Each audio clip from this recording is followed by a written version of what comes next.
Assalamualaikum warahmatullahi wabarakatuh. Halo Sobat Sarjana, selamat datang di podcast Kabar Senin Malam Isnu. Ruang ngobrol santai tapi tetap berbobot, tempat kita membahas isu-isu hukum, sosial, dan kebijakan publik dengan perspektif yang kritis tapi tetap membumi. Di podcast ini kita percaya satu hal, diskusi yang baik bukan cuma menambah pengetahuan tapi juga memperluas cara kita memandang dunia. Di episode kali ini kita akan membahas tema yang sangat menarik sekaligus bikin kita merinding, yaitu rule of law di tengah kuatnya rule of algorithm. Coba kita bayangkan sebentar, kalau dulu hukum itu lahir dari pertimbangan panjang hakim, penuh tafsir, penuh diskresi manusia, sekarang perlahan muncul fenomena baru. Keputusan itu bisa diproses oleh algoritma dan kecerdasan buatan hanya dalam hitungan detik. Pertanyaannya, apakah ini masa depan hukum yang lebih efisien atau justru awal dari hilangnya dimensi kemanusiaan dalam keadilan? Untuk membahas ini, sudah hadir bersama kita seseorang akademisi sekaligus pakar hukum yang tentu tidak asing di kalangan akademik dan literasi hukum di Indonesia. Beliau adalah Dr. Mukhtar Said, SHMH. Halo Gus, halo, apa kabar? Apa kabar hari ini Gus? Baik sekali, sehat walafiat, nunggu THR. Alhamdulillah, aku juga nih Gus. Alhamdulillah ya. Sebelum kita masuk ke topik yang berat pada hari ini, tentu tidak afdol kalau kita tidak berkenalan lebih dekat dengan narasumber kita. Beliau adalah akademisi di Universitas Nahdlatul Ulama, sekaligus pemikir hukum yang cukup aktif menulis dan membedah berbagai isu kebijakan publik. Bagi teman-teman yang sering membaca artikel hukum atau mengikuti diskursus hukum, tata negara dan administrasi publik, nama beliau tentu cukup familiar ya. Langsung saja kita sapa kembali. Selamat datang di podcast Kabar Senin Malam Isnu, Gus Said. Apa kabar hari ini? Alhamdulillah ya. Alhamdulillah, semoga sehat selalu Gus. Alhamdulillah. Karena kita tahu di tengah derasnya perubahan teknologi seperti sekarang, dunia hukum juga menghadapi tantangan yang tidak sederhana ya. Nah Gus, hari ini kita akan membahas tema yang cukup menarik, yaitu rule of law vs rule of algorithm. Selama ini kita mengenal ya konsep rule of law, yaitu negara yang dijalankan berdasarkan hukum, bukan berdasarkan kekuasaan. Benar kan Gus? Betul. Tapi sekarang muncul istilah baru nih Gus, mulai banyak dibicarakan dalam literatur teknologi dan hukum, yaitu rule of algorithm. Pertanyaan sederhananya, tapi ini sangat penting. Tapi gimana nih sebenarnya apa yang dimaksud dengan rule of algorithm itu sendiri? Gimana Gus? Iya, saya tidak akan mengulik tentang algoritma itu apa ya, tapi saya akan mengulik bahwa algoritma itu buatan manusia yang pertama itu. Saya akan kasih contoh ya. Dalam teori Lombroso misalkan, teori kriminologi Lombroso itu misalkan kalau orang berambut ikal itu adalah ciri-ciri punya potensi untuk menjadi penjahat seksual, katakanlah begitu. Nanti kalau ini kemudian disetting di algoritma akan mengatakan bahwa rambut keriting kejahatan seksual, rambut lurus kejahatan korupsi misalkan, dan lain sebagainya, itu dituangkan dalam sebuah algoritma. Jadi nanti ketika ada orang yang mau melamar pekerjaan yang rambutnya keriting, itu langsung bisa ditolak ini. Wah, ini nggak boleh bekerja di sini nih karena potensi kejahatan seksual ini. Ini kan seolah-olah itu sudah menghakimi manusia. Dan yang menghakimi manusia itu bukan manusia, tapi algoritma, tapi sistem yang itu kemudian dijadikan rujukan untuk bahan. Nah, ini kan menjadi bahaya ini. Jadi sesuatu itu sedikit-sedikit ini kan sudah sistemnya, ini kan sudah AI-nya, ini kan sudah teknologinya, tapi tanpa berpikir bahwa teknologi siapa yang membuat? Teknologi itu manusia yang membuat. Berarti kan ada desain manusia untuk mengkonsep seperti itu. Nah, kalau sudah seperti itu, hilang sudah perasaan-perasaan manusia, hati nurani manusia, bahkan hukum itu kan ditegakkan melalui hati nurani. Tapi ketika hati nurani sudah ditiadakan, keadilan pasti tidak akan tercipta di negeri ini. Itu kayak lagunya Iwan Fals tuh, Mbak. Kalau cinta sudah dibuang kan gitu-gitu kan. Nah, keadilan pasti tidak akan datang gitu loh. Iya benar. Nah, gitu-gitu. Pertanyaan kedua menarik sekali ya Gus. Di sisi lain banyak juga aktivitas hukum dan akademisi yang mulai khawatir dengan fenomena ini, misalnya fenomena algoritma ini. Jadi sebetulnya adakah letak bahayanya fenomena ini, Gus? Sebenarnya bukan kekhawatirannya sebenarnya. Ini sebuah yang namanya hukum itu selalu datang atau jatuh di hal yang terlambat. Jadi permasalahan itu, hukum itu diciptakan hal-hal yang selalu telat. Contohnya gini, ada terjadi pencurian, maka lahirlah hukum anti pencurian misalkan. Nah ini kan ini yang mengatakan bahwa hukum selalu telat setiap permasalahan. Nah dengan adanya wacana seperti ini ingin mengatakan bahwa hukum jangan telat dong, karena hukum itu seirama senafas dengan zaman. Ini dengan adanya nuansa algoritma seperti ini, dengan sistem-sistem seperti ini pasti ke depan akan terjadi hal yang seperti yang kita bayangkan, yang kita diskusikan ini. Maka yuk kita sebagai anak hukum antisipasi ini. Tidak antisipasi sih menurut saya tuh. Maksudnya kita harus mampu menyelami itu. Kayak semacam IA misalnya, kita sebagai dosen misalkan, kalau kita menolak IA digunakan dalam dunia akademik, pasti tidak bisa kita. Tidak bisa. Tapi kemudian bagaimana caranya seorang akademisi, seorang dosen itu mampu mengalir bersama dengan IA tersebut. ChatGPT katakanlah, mahasiswa menulis skripsi pakai ChatGPT. Apakah kemudian dosen itu menolak ChatGPT? Semestinya tidak. Tapi boleh memakai ChatGPT, tapi dalam konteks si A, si B, si C, kan begitu. Konteks A, B, konteks B, konteks C, tapi konteks D, Z dan sebagainya tidak boleh, kan begitu kan. Tidak kemudian kita menolak secara menyeluruh. Tapi gitu. Harus seimbang gitu ya Gus. Yes, seimbang dalam konteks yang terpenting bagi hukum itu adalah tidak menghilangkan hati nurani. Nah, kekhawatiran, baru kita ngomong kekhawatiran kita sebagai akademisi hukum itu adalah ketika AI ini, ketika algoritma ini diutamakan kemudian mengesampingkan hati nurani. Ini yang kemudian akan menghambat, akan menghilangkan subjek hukum sebagai manusia. Nanti misalkan wawancara akan, ketika melamar kerja nih, wawancara akan ditinggalkan. Padahal konteks kita mengetahui skill individu seseorang itu melalui konteks wawancara misalkan. Tapi kalau kemudian algoritma atau kemudian sesuatu sudah didesain melalui algoritma tadi, orang berambut ikal tidak boleh bekerja di tempat ini. Karena berambut ikal menurut teori Lombroso itu adalah potensi kejahatan seksual misalkan. Itu kan tebakan-tebakan aja, presumption of guilty saja ini.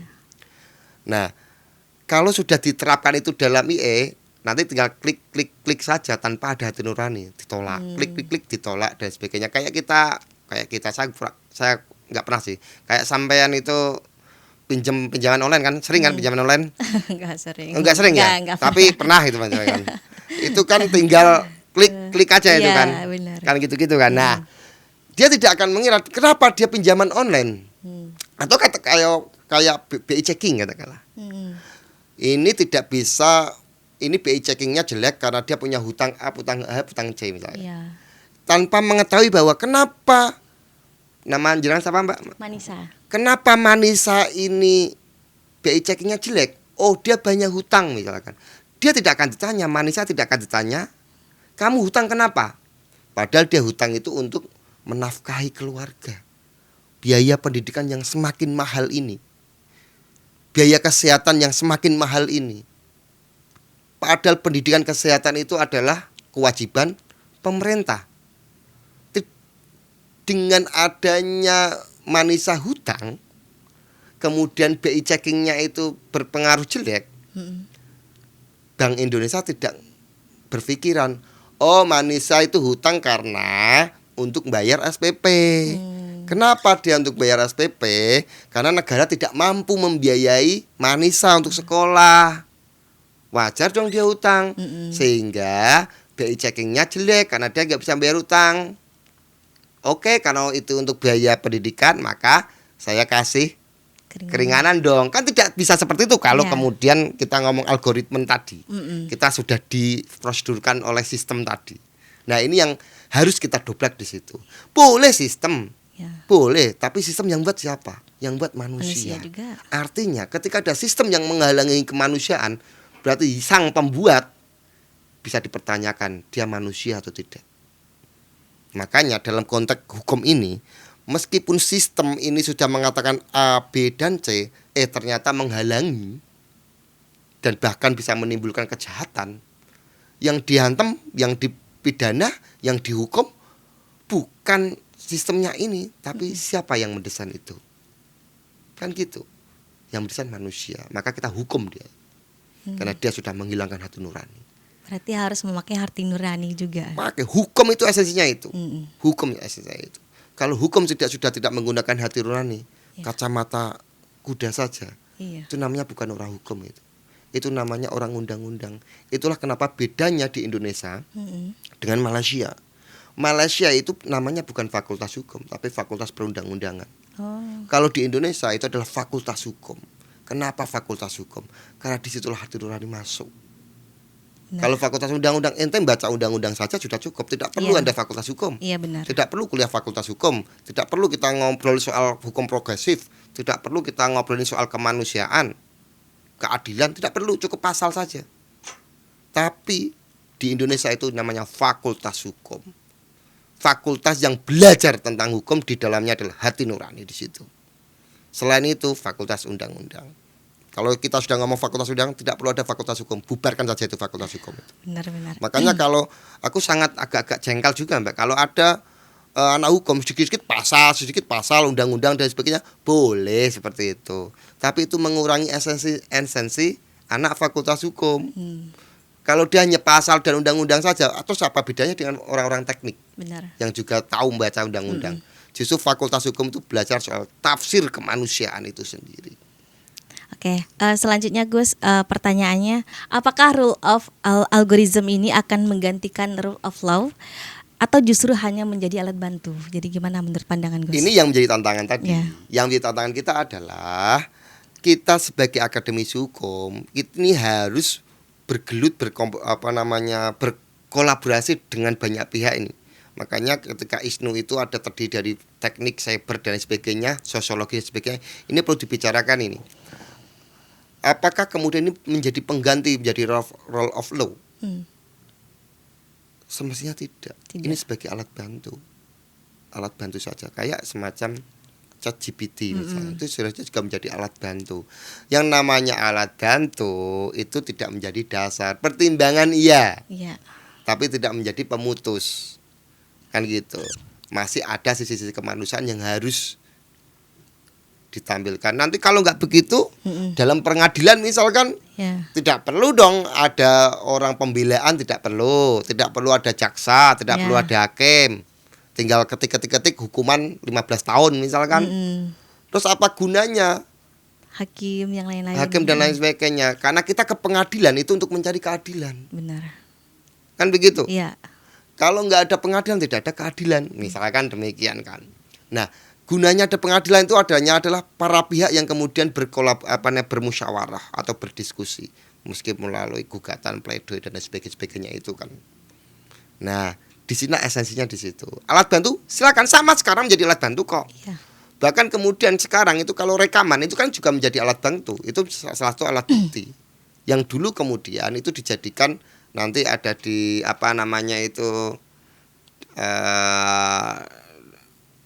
rekaman, kemudian di forensik, kemudian bisa menjadi alat bantu. Itu kan begitu. Sampai sekarang kan begitu. Jadi artinya jangan sampai kita terlalu terpesona ya Gus ya, dengan kecepatan teknologi tapi lupa pada nilai-nilai dasar hukum itu sendiri. Betul, tidak boleh terpesona. Terpesona itu hanya untuk laki-laki kepada perempuan, perempuan kepada laki-laki. Iya. Tapi kalau terpesona kita Pada AI. kepada IE gimana itu? Wahai IE, ciptaan Tuhan yang enggak. Tapi Iya. kalau kita wahai IE, kamu kok hebat sekali. Berarti Iya. kamu itu dibuat oleh manusia. Manusia itu diberikan akal. Akal itu diciptakan atau dibuat oleh Allah Subhanahu wa taala. Nah, itu baru boleh kan? Iya. Tapi kan manusianya kan, Uh-uh. bukan I-nya kan. Apakah kita mau bercinta juga dengan IE? Kan nggak mungkin. Nah, tidak boleh, tidak boleh, tidak benar. boleh, tidak boleh. Biasa aja, itu ciptaan kita. Itu ciptaan kita. Iya. Kalau ciptaan kita berarti kita yang bisa mengontrol.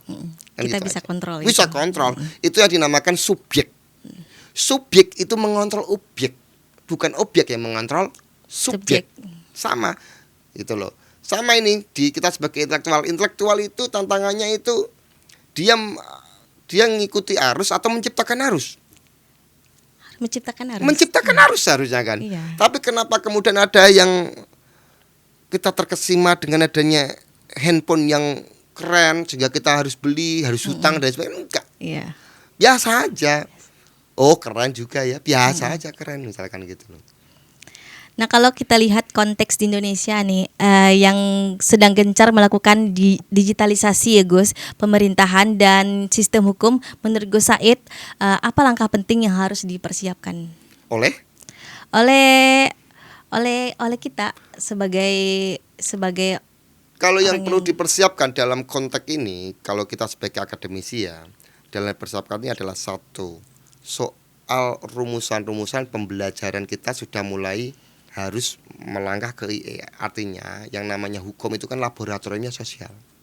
Semua itu laboratorium. ya. Kita sudah harus mulai membedah IE ini masuk dalam kategori memusnahkan hati nurani atau melestarikan hati nurani misalkan itu. Nah, di situ kemudian kita kaji, kemudian setelah kita kaji kita usulkan kepada pemberi kebijakan dan sebagainya. Digitalisasi silakan. Enggak apa-apa digitalisasi. Itu bagus. Tapi kemudian jangan menghilangkan hati nurani. Jangan menghilangkan hati nurani. Itu kata kuncinya. Banyak hal yang bisa untuk menerapkan ini hati nurani dan sebagainya, banyak hal. Banyak ceritakan robot-robot itu. Misalkan kalau kita klik ya, kita desain ini, IE-nya mendesain bahwa kalau terjadi A, B dan C, maka terjadilah perang misalkan. Ukurannya itu misalkan. Nanti misalkan ini ada perang Iran dan perang Amerika dan Israel ini, terjadi tanda-tanda rudal kemana-mana Indonesia, kemudian IE Indonesia kemudian menanggapi itu, langsung rudal Indonesia keluar kan, otomatis tanpa ada komando dari manusia atau komandan. Karena melihat itu, wah ini tanda-tanda secara tolok ukur yang dibuat oleh IE oleh algoritma itu saatnya perang, maka rudal kemana-mana, meskipun Indonesia nggak punya rudal misalkan, rudalnya MBG tadi, misalkan ya, misalkan ini kalau agak sensitif dipotong juga nggak apa-apa sih, itu. Nah, harus ada silakan itu tanda-tanda, tapi untuk pertimbangan manusia sang pemimpin misalkan, oh ini saatnya perang nih, maka harus saya ini kan, itu satu. Dan yang kedua, kalau kita itu kemudian terlalu mengandalkan IE, yang akan terjadi itu adalah ketergantungan. Tidak bisa kita ketergantungan. Akhirnya kalau kita ketergantungan, kita tuh subjek. Masuk ke ketergantungan sama objek. Iya benar. Ini sama saja kita menghilangkan akal kita, sama saja kita tidak menghargai apa karunia Allah Subhanahu wa taala itu kan. Coba cek. Mbak Manisa. Iya. Sekarang kalau HP-nya ketinggalan, gimana perasaannya? Ketinggalan ya mencari dong. Ya kan ketinggalan nih, meskipun di rumah nih. Ya. Meskipun di rumah, perasaanmu gimana? Atau 3 jam tanpa HP? Agak cemas sih. Agak cemas kan? Iya. Lah ini kan salah satu bentuk ketergantungan. Padahal nih, kalau 3 jam aja ketinggalan, tidak membawa handphone saja, agak cemas. Sampai kok nggak cemas kalau tidak sholat? Padahal Tuhan yang Maha Esa kan. Iya benar. Ini handphone yang buat siapa? Manusia. Manusia yang menciptakan siapa? Tuhan kan. Iya. Kok malah cemas tidak membawa handphone? daripada tidak sholat misalkan. Tergantung kondisi sih Lah Gus. kondisi ya. Kondisi kalau senang tidak Iya. sholat, tidak sholat agak nggak teringat. Iya. Tapi kalau sedang kesusahan berdoanya itu minta ampun lah. Iya. Misalkan itu. Sampai sedih banget gitu Nah ya. itu kan sudah tanda-tanda bahwa IE atau kemudian benda-benda itu menguasai kita kan. Iya benar. Ini pertanyaan satu lagi, bagaimana menurut Gus orang yang terlalu banyak curhat ke AI dan bergantung gitu sama AI? Di beberapa tempat, termasuk saya Saleh, misalkan cerita sendiri. Mahasiswa sekarang tidak seperti mahasiswa yang lalu. Saya tidak akan cerita ke zaman saya tidak. Saya cuma ingin cerita begini. Sekarang kalau mahasiswa WA ke saya sebagai dosen, itu agak kayak kasar. Posisi misalkan gitu ya. Gitu. Atau kemudian seolah-olah itu, Pak saya sudah di sini nanti saya tunggu. Kalau dulu kita kan menunggu dosen. Iya. Kalau sekarang itu mahasiswa ngomong, Pak kalau sudah di kampus saya kabari ya, misalkan itu. Saya tidak kemudian menyalahkan itu, enggak. Tapi kita lihat latar belakangnya. Mereka seperti itu karena jarang sosial. Sejak kecil dia sudah disuguhi komunikasi dengan IG, digital, dengan TikTok, dengan Facebook, tanpa ada komunikasi sosial secara langsung, sehingga mereka tidak tahu unggah-ungguh. Kan begitu. Ya. Nah itulah kemudian mereka, nah bayangkan nih, dia curhat kepada AI. Ayo, gimana itu? Tapi sebagai kita anak hukum ya, kalau saya malah begini. Manusia itu pada dasarnya homo homini lupus, serigala bagi manusia lainnya. Kalau dalam Korea itu, bendera Korea itu, manusia itu di dalamnya ada kayak zing dan zang itu, putih dan hitam seimbang. Artinya manusia itu mempunyai sifat jahat dan sifat baik secara seimbang. Bisa saja saya ngasih Manisa uang itu baik atau tidak? Baik. Belum tentu orang memandang saya berbuat baik loh. Iya. Ini siapa sih Manisa kok sering dikasih oleh Said uangnya? Benar. Jangan-jangan simpanannya misalkan. Ada asumsi negatif. Negatif kan. Benar. Ini kenapa sih Manisa kok dikasih uang terus misalkan? Itu misalkan ada perbuatan jelek. Terus saya katakan, Manisa, saya pukul Manisa, jahat atau baik? Jahat. Iya. Belum tentu. Orang bisa mengatakan, syukur loh Manisa dipukul Said ini. Dulu dia banyak hutang kepada saya, kan begitu. Gitu, iya. Nah akhirnya orang itu sudah tidak percaya sama manusia. Dia curhatnya kepada AI ini yang dilakukan Sohogi. Sohogi itu dia sudah lagi tidak percaya sama curhatan kepada manusia. Maka dia lebih baik curhat kepada alam, kepada tumbuh-tumbuhan. Alam itu adalah yang jujur. Hukum manusia itu bisa dibeli, tapi hukum alam itu pasti. Hutan ditebangi, hukumnya pasti longsor, banjir. Itulah alam, tidak bisa dibohongi. Maka Sohogi lebih lari ke sana. Atau kalau orang itu lebih lari ke kuburan. Ya, gitu. Sangat menarik ya Gus. Jadi menurut Gus apa nih tentang masa depan hukum di Indonesia ke depannya? Sangat cerah. Berbarengan dengan AI ini. Justru sangat cerah. Sangat cerah. Dengan AI menjadi alat bantu, kita sangat terbantu sekali itu loh. Dulu saya misalkan ketum ini membuat disertasi tanpa belum ada AI itu waktu itu susah sekali. Tapi sekarang ketika ada AI senang sekali. Saya termasuk orang yang menggunakan AI, referensi buku ini muncul semuanya, ini baru kita baca. Jadi terbantu kita referensi. Sangat terbantu. Justru kalau kita menolak AI itu malah menjadi problem. Iya. Yang terpenting adalah kejujuran. Gitu aja. Terakhir nih Gus, closing statementnya untuk diskusi kita pada malam hari ini. Keadilan itu bukan ditunggu, tetapi direbut. Maka wahai para sarjana hukum, rebutlah keadilan itu, atau rebutlah kesejahteraan itu. Terima kasih. Luar biasa. Terima kasih Sobat Sarjana, obrolan kita malam hari ini benar-benar membuka kita dalam membuka perspektif baru nih. Dari diskusi ini kita belajar teknologi memang tidak bisa kita hindari, tetapi di tengah perkembangan algoritma dan kecerdasan buatan, prinsip rule of law tetap harus menjadi kompas utama dalam menjaga keadilan. Benar ya? Benar Gus? Betul. Terima kasih Gus Dr. Mokhtar Said SHMH. Yui, atau yang makasih, akrab Manisa. ya. Atau yang akrab disapa Gus Said. Said aja nggak apa-apa. Gus. Kalau Gus nanti honornya itu honor santri. nanti. Aduh, Masya Allah. Sudah berbagi wawasan nih bersama kita di podcast Kabar Senin Malam Isnu. Nah, baik Sobat Sarjana, itu tadi perbincangan kita malam ini tentu tentang rule of law di tengah kuatnya rule of algorithm. Kalau menurut kalian diskusi ini menarik dan bermanfaat, jangan lupa bagikan episode ini ke teman-teman kalian, karena semakin banyak yang berdiskusi, semakin sehat pula ruang intelektual kita.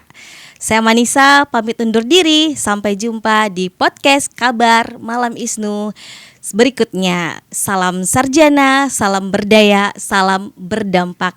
Allahumma fiqh ila aqwamit thoriq. Assalamualaikum warahmatullahi wabarakatuh. Waalaikumsalam warahmatullahi wabarakatuh.